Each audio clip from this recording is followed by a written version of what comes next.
Përshëndetje të dashur miq të mi, përshëndetje të nderuar ndjekës, ja ku po ritakohemi sërish së bashku, me mua Tirona Lilin këtu në kanalin Monitor TV,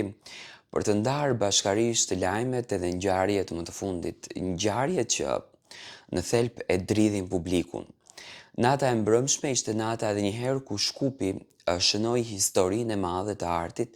ku Shkupi i dha edhe një tjetër emocion, apo shqiptarët e Maqedonisë i dha një tjetër emocion, një tjetër dimension, artistit të madh Ylli Limani. Prezenca e tij e bëri që të gjithë shqiptarët të ngriten në këmbë dhe një numër jashtëzakonisht i lartë ishin për të ndjekur yllin e skenës shqiptare. Yllin që bëri për vete qindra dhe mijëra shqiptar, të cilët e dëgjonin këngët, të cilët e dëgjonin tekstet e ndjera, të cilët i dëgjonin emocione që përçonte vetëm Ylli Limani.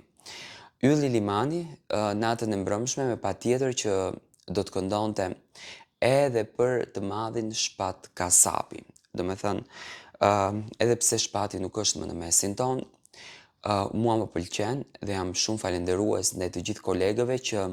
përzgjedhin që në vendin ku ai kaloi fëmijërinë e tij, ku në vendin ku ai e jetoi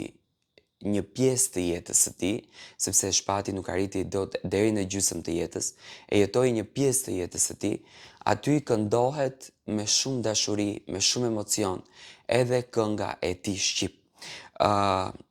Bash një lloj përlotje, realisht më e bukura ishte se të gjithë shqiptarët që ishin pjesë e atij momenti, në shenjë respekti, domethënë kjo tregon se sa popull solidarizues jemi ne, në shenjë respekti bënin tag në Instagram edhe Selvien, bashkëshorten e Shpatit, vetëm për t'i treguar që Selvie, Shpati po këndohet sonte këtu dhe ne nuk e harrojmë atë kurrë, ne në të gjitha dimensionet arrim që ta rikujtojmë Shpat Kasapin. Në fakt ishte një moment shumë emocional, një moment që na përloti të gjithëve dhe një dizajn i punuar shumë bukur mbrapa, ku në shenjë respekti shkonte për Shpat Kasapin. Kjo i dha edhe një veçanti realisht të gjithë këtij koncerti, se nëse më pyesni se cila mendon Tiranë se ishte bukuria e këtij koncerti, ishte pikërisht kjo. Dhe kjo pjesa i dha një veçanti këtij koncerti dhe e bëri që ky koncert jetë edhe më i bukur, të jetë edhe me më shumë ngjyra, të jetë edhe me më shumë dimension, që do me thënë të jetë përtej gjithçkaje. Unë dua sinqerisht ta përgëzoj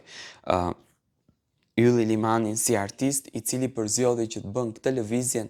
kaq të ndjerë, kaq të bukur, kaq shumë pozitive që në të vërtetë na dha të gjithëve emocione shpirtërore.